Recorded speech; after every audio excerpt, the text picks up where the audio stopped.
E agora vamos chamar, Yuri Pita, a nossa analista de internacional já conosco, Fernanda Manhota. Manhota, uma boa tarde para você, boa semana. Bom, noticiário aqui, prato cheio, né? Gostaria da sua avaliação. É uma pergunta bem simples e direta. Sua avaliação não só sobre o gesto de Trump ter ligado para Lula, como também da postura afável, cordial, que até surpreendeu o Palácio do Planalto, e depois a mensagem publicada por Donald Trump da mesma maneira, cordial, elogiosa. Conta pra gente o que aconteceu. Pois é, Débora, boa tarde a você, ao Yuri e a todos que nos acompanham, né? Mais um capítulo da saga das relações bilaterais, mas eu ainda, precavida, depois de ver tantas idas e vindas nesses últimos anos, diria que ainda requer um certo otimismo cauteloso, né, para dizer o mínimo. É claro que, principalmente do ponto de vista simbólico, existe um recuo. Tá claro que os Estados Unidos abriram um canal de comunicação que não existia até recentemente, e que isso dá margem para que o Brasil consiga apresentar suas demandas. Mais do que isso, que essas demandas, né, já foram pelo menos reconhecidas como legítimas, porque abrir o canal significa saber que existem interesses concretos que precisam ser tratados.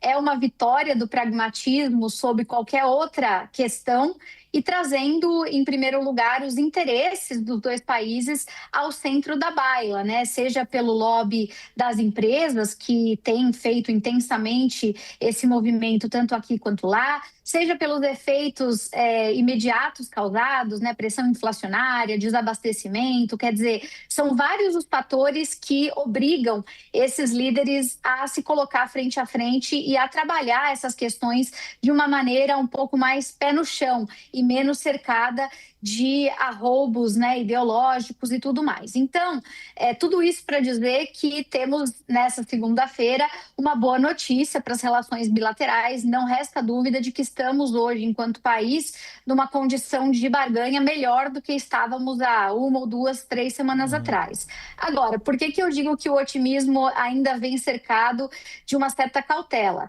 Porque nós sabemos, primeiro, que o perfil do presidente Trump é um perfil errático, ambíguo, que muitas vezes recua nesse sentido, né, durante processos negociais. Então, esses compromissos que ele sinaliza não necessariamente são imutáveis. E mais do que isso, nós não temos muitas informações sobre o que foi tratado nessa conversa, em termos de quais são as demandas americanas, o que os americanos querem para falar sobre sanções, né, ou eventualmente sobre tarifas. A gente precisa entender os termos dessa negociação. E por fim, Yuri e Débora, acho que o ponto que tem deixado todo mundo com uma grande interrogação até o momento é o fato de Donald Trump ter designado como interlocutor do lado americano, para conduzir as conversas junto com os nossos líderes aqui do Brasil, o chefe do Departamento de Estado, que é o secretário Marco Rubio.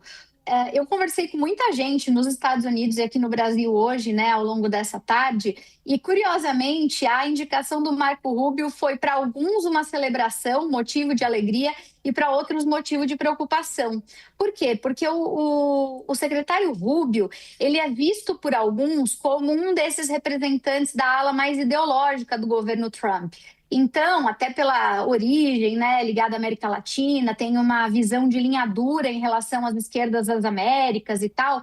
Muita gente aposta que ele é mais permeado a vieses anti-esquerda e anti-Brasil de Lula nesse sentido. E, portanto, sendo ele o interlocutor, poderia, de alguma maneira, representar o policial malvado dessa conversa. Quer dizer, o Trump faz o gesto de afago ao Brasil, mas depois coloca para negociar alguém que vai ser duro, que vai ser irredutível, que já vai ter uma cabeça feita sobre o Brasil. Então, tem uma ala que viu essa nomeação com certa reserva, com preocupação, até como uma espécie de tentativa de, na prática, não mudar muito o que já foi feito. Agora, tem uma segunda ala que, apesar de reconhecer o fato de que Marco Rubio é, sim, um ideológico do governo, ele é muito mais interessado em outras matérias da América América Latina do que necessariamente em questões comerciais envolvendo o Brasil. Ele é, por exemplo, muito mais sensível à questão do narcotráfico, à questão da Venezuela,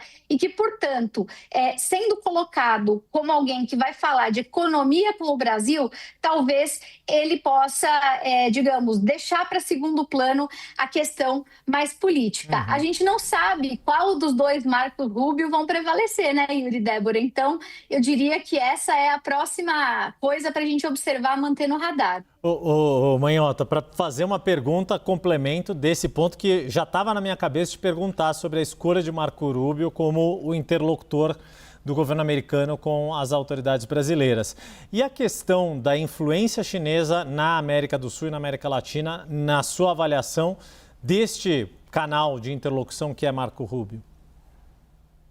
Pois é, Yuri, essa é uma excelente pergunta que complementa, né, a visão dessa ala, digamos, mais celebrativa do nome de Marco Rubio, porque se Marco Rubio tende a ser muito duro em relação às esquerdas latino-americanas, tem baixa propensão a colaborar nesse sentido, ele é um dos preocupados com a ascensão chinesa na região. Ele é daqueles que acredita que os Estados Unidos não podem assumir esse vácuo de poder como algo dado e precisa, de certa maneira, se contrapor à China. Não vejo, até o momento, nesse início de governo Trump, Marco Rubio formulando um grande plano de contenção chinesa, apesar de medidas esporádicas aqui ou ali, mas talvez essa seja uma motivação indireta que leve Marco Rubio a uma negociação em termos mais práticos, concretos e materiais.